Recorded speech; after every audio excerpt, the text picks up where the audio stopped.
అసూయ అసహనాలకు Jaganmohan Reddy brand ambassador గా వ్యవహరిస్తున్నారని అనపర్తి ఎమ్మెల్యే నల్లమిల్లి రామకృష్ణారెడ్డి అన్నారు. అనపర్తిలోని తన కార్యాలయంలో ఆయన మాట్లాడుతూ ఈ వ్యాఖ్యలు చేశారు.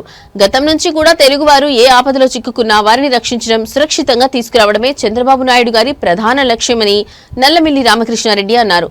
ఉత్తరాదిలో వరదలు వచ్చినప్పుడు తెలుగువారిని రక్షించి తీసుకురావడానికి ఆయన అధికారంలో ఉన్నా లేకపోయినా ప్రత్యేక విమానాలు ఏర్పాటు చేసి స్వయంగా పర్యవేక్షించి సురక్షితంగా తీసుకువచ్చారని గుర్తు చేశారు. అదేవిధంగా లోకేష్ కూడా అదే సంప్రదాయాన్ని కొనసాగిస్తున్నారని, ఇటీవల నేపాల్లో జరిగిన అల్లర్లలో చిక్కుకున్న తెలుగువారిని సురక్షితంగా తీసుకువచ్చారని తెలిపారు. కేంద్ర ప్రభుత్వంతో ఎప్పటికప్పుడు సమన్వయం చేసుకుంటూ ఎటువంటి ఇబ్బంది లేకుండా వారిని విశాఖపట్నం చేర్చడం జరిగిందన్నారు.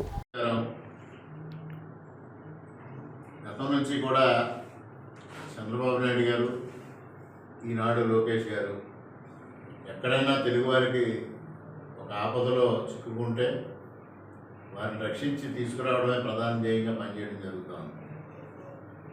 గతంలో ఉత్తరాదిన వరదల్లో అనేక మంది తెలుగువారు చిక్కుకున్నప్పుడు అధికారంలో ఉన్నప్పుడైనా అధికారంలో లేనప్పుడైనా చంద్రబాబు నాయుడు గారు ప్రత్యేకమైన విమానాలు ఏర్పాటు చేసి వారిని తీసుకురావడానికి ఆనాడు ఎంపీని పంపించి స్వయంగా వారు పర్యవేక్షించి వారిని స్వస్థతాలకి సురక్షితంగా చేర్చిన ఘనత చంద్రబాబు నాయుడు గారు.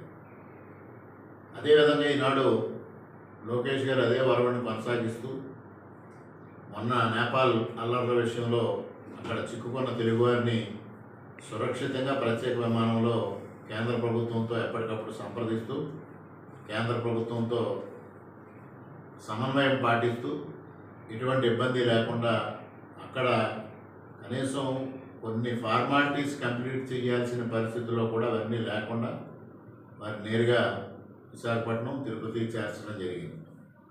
ఇది అందరూ చాలా ఆనందిస్తూ ఉన్నారు. అక్కడ ఎవరైతే చిక్కుకున్న వాళ్ళు ఉన్నారో వాళ్ళు హృదయపూర్వకంగా కృతజ్ఞతలు తెలియజేసుకుంటూ ఉన్నారు. అదేవిధంగా చంద్రబాబు నాయుడు గారు ఎప్పుడైనా ప్రకృతి వైపరీత్యాలు వచ్చినప్పుడు ఏ విధంగా స్పందించి స్వయంగా తానే పర్యవేక్షిస్తూ 1996లో కోనసీమలో వరదలు వచ్చినప్పటి నుంచి హుదూద్ తుఫాను వరకు మొన్న ఏదైతే విజయవాడలో జరిగిన వరదల విపత్తు వరకు బుడమేరు జరిగినప్పుడు కూడా అదేవిధంగా వారు స్పందించడం జరిగింది. అంత ప్రమాదాల్లో చిక్కుకున్న వాళ్ళని సురక్షితంగా తీసుకురావడం విషయాలపై ప్రత్యేకమైన శ్రద్ధ వహించడం జరుగుతాం.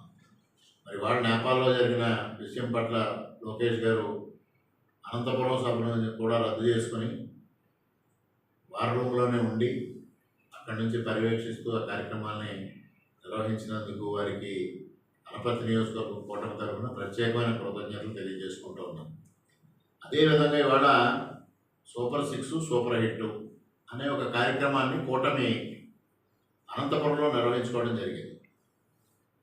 అది మేము ఏదైతే హామీలు ఎన్నికల సమయంలో ఇచ్చామో ఆ హామీలు నెరవేర్చాం, వాటిని అద్భుతంగా కార్యక్రమం నెరవేర్చామని ప్రజలకు తెలియజెప్పడం కోసం మేము కార్యక్రమం పెడితే ఆ కార్యక్రమం అత్యంత విజయవంతంగా జరిగితే దానికి అక్కసు వెళ్ళగక్కిన జగన్మోహన్ రెడ్డి గారి తీరు ఒకసారి ప్రజలు అసహించుకునే పరిస్థితి వచ్చింది. సాక్షాత్తు ముఖ్యమంత్రి గారిని ఆయన వాడిన పదజాలం కానీ, వ్యవసాయ శాఖ మంత్రి గారిని వాడిన పదజాలం కానీ లేదు. ఇవాళ మెడికల్ కాలేజీల కోసం పీపీపీ మోడల్లో ఎవరైతే ముందుకు వచ్చి మెడికల్ కాలేజీలో ఇన్ఫ్రాస్ట్రక్చర్ ప్రొవైడ్ చేసి మెడికల్ కాలేజీని నిర్మాణం చేయడానికి ప్రయత్నం చేస్తానో వాళ్ళని బెదిరించిన తీరు కానీ చూస్తూ ఉంటే జగన్మోహన్ రెడ్డి గారికి అసహనానికి బ్రాండ్ అంబాసిడర్గా కనిపిస్తూ ఉన్నాను, అసూయకి బ్రాండ్ అంబాసిడర్గా కనిపిస్తూ ఉన్నాను. ఇటువంటి వ్యక్తి ఇవాళ ఆయనకు ఒకటే లక్ష్యం, ఆంధ్రప్రదేశ్ అభివృద్ధి చెందకూడదు. ఆంధ్రప్రదేశ్ ప్రజానీకం ఆయన్ని ఓడించారు కాబట్టి ఆంధ్రప్రదేశ్ ప్రజానీకం అంధకారంలో ఉండిపోవాలి, అడుగంటిపోవాలి. తద్వారా ఆయన ఒక సైకో ఆనందాన్ని పొందడం అనేది ఆయన లక్ష్యం.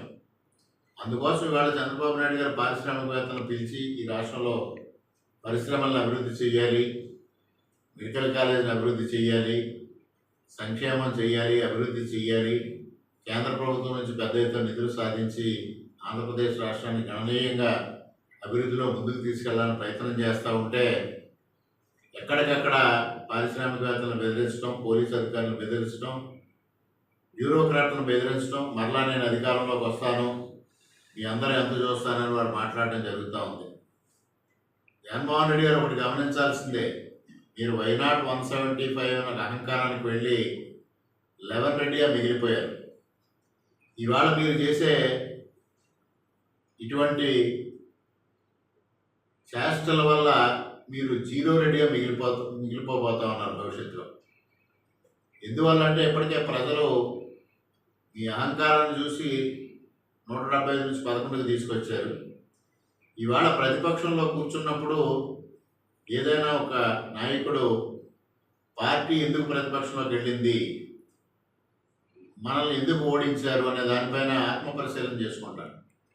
ఆ విషయాన్ని వదిలిపెట్టి రాబోయే 3.5 సంవత్సరాల తర్వాత నేనే అధికారంలోకి వస్తాను, మీ అందరి అంతా చూస్తాను, మీ అందరినీ ఇబ్బంది పెడతాను, మీ కాంట్రాక్టులు రద్దు చేస్తాను, మీ అనుమతులు రద్దు చేస్తాను, ఈ విధమైన బెదిరింపు ధోరణికి దిగినప్పుడు ప్రజలు శాశ్వతంగా తిరస్కరిస్తారు. ఇప్పటికే మీ కార్యకర్తలే మిమ్మల్ని తిరస్కరించే పరిస్థితిలో మీరు ఉన్నారు. ఇదే వ్యవహార శైలి కొనసాగిస్తే మీ భవిష్యత్తు ముగింపు అవుతుందనేది కూడా ఈ సందర్భంగా గ్రహించమని, ముఖ్యమంత్రి గారి పట్ల మాట్లాడిన మాటలు తక్షణమే వెనక్కి తీసుకుని క్షమాపణ చెప్పాలని అనపర్తి నియోజకవర్గం కూటమి తరఫున డిమాండ్ చేస్తా ఉన్నాం.